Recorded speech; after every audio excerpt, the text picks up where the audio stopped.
अब बात करेंगे यूपी में मदरसे को लेकर सुप्रीम कोर्ट के उस फैसले की जिस पर नया घमासान छिड़ गया है। दरअसल कुछ दिनों पहले ही उत्तर प्रदेश में ये मामले जो है सामने आए थे। मदरसे को लेकर के कई शिकायतें भी मिली थी, जिसमें अब अवैध फंडिंग का भी आरोप लगाया जा रहा था, जिसके बाद यूपी सरकार ने मदरसों का सर्वे करवाया। तैयारी थी 1,60,000 मदरसों में पढ़ने वाले 17 लाख स्टूडेंट्स को सरकारी स्कूल भेजने की, लेकिन सुप्रीम कोर्ट के फैसले के बाद अब ऐसा नहीं हो पाएगा। ये खास रिपोर्ट देखिए।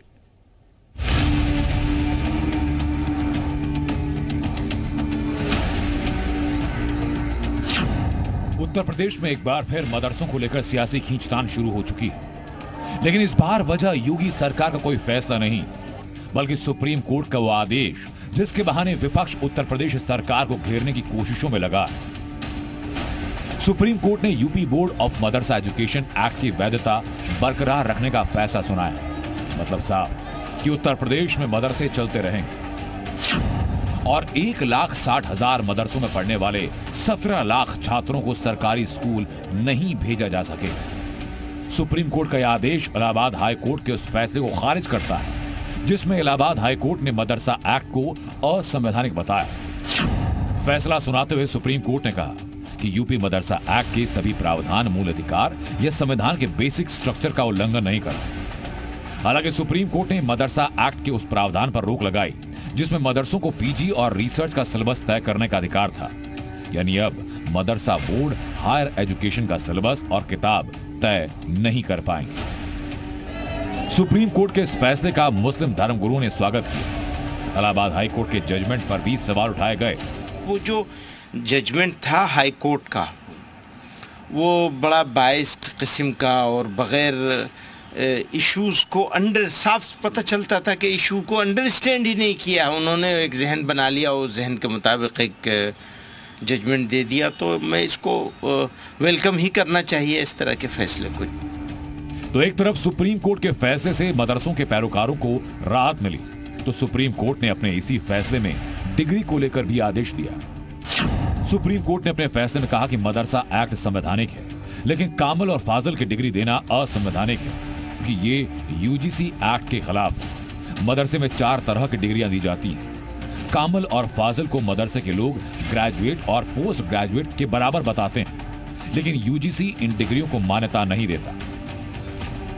और अब सुप्रीम कोर्ट ने इन 2 डिग्रियों को हटाने का फैसला सुनाया, तो दूसरी तरफ पूरे मामले को लेकर सियासी पारा हाई हो चुका है। एक तरफ बीजेपी के फायर ब्रांड नेता गिरिराज सिंह सीएम योगी की पीठ थपथपा रहे हैं, तो वहीं कांग्रेस योगी सरकार की मंशा पर सवाल उठा रही है। राज्य के मुख्यमंत्री योगी जी ने अच्छा फैसला लिया, एक्ट बनाया मदरसा एक्ट, कि मदरसा एक्ट में सुधार है, पढ़ाई की जरूरत है। वहाँ के बच्चे भी पढ़ लिख करके डॉक्टर, इंजीनियर, जज बने। इस फैसले का मैं सम्मान करता हूँ। ये सर्वोच्च न्यायालय का फैसला है, देश की अदालत का फैसला है। हाई कोर्ट गवर्नमेंट ने जो किया था अनकॉन्स्टिट्यूशनल मदरसा को, उसको उन्होंने कॉन्स्टिट्यूशनल बताया है, संवैधानिक बताया है। दरअसल यूपी सरकार के पास सामाजिक संगठनों और सुरक्षा एजेंसी के कई इनपुट थे, जिसमें अवैध तरीके से मदरसों के संचालन की शिकायत की गई। इस इनपुट के बाद हर जिले में 5 सदस्यीय टीम बनाकर सर्वे कराया गया। सर्वे में प्रदेश में करीब 8,441 मदरसे ऐसे मिले जिनकी मान्यता नहीं थी। मुरादाबाद में 550, सिद्धार्थनगर में 525, बहराइच में 500 और बस्ती में 350, लखनऊ में 100, प्रयागराज मऊ में 90, आजमगढ़ में 132 और कानपुर में 85 से ज्यादा मदरसे गैर मान्यता प्राप्त मिले। हालांकि 5 अप्रैल 2024 को सुप्रीम कोर्ट ने मदरसा एक्ट को असंवैधानिक करार देने वाले फैसले पर रोक लगाई, जिसके बाद सुप्रीम कोर्ट ने केंद्र और यूपी सरकार से इस पर जवाब भी मांगा था। कोर्ट ने इस एक्ट के उस हिस्से को खारिज कर दिया है जिसके तहत कामिल और फाजिल की डिग्री दी जाती थी। लेकिन अगर इस पूरे फैसले को समग्र रूप में देखा जाए तो इसका मतलब ये कि यूपी में मदरसे फिलहाल चलते रहेंगे और मदरसों में जो तकरीबन 12 लाख से ज्यादा बच्चे पढ़ रहे हैं उनकी पढ़ाई प्रभावित नहीं होगी। कैमरा पर्सन रंजन के साथ अरविंद सिंह, जी मीडिया।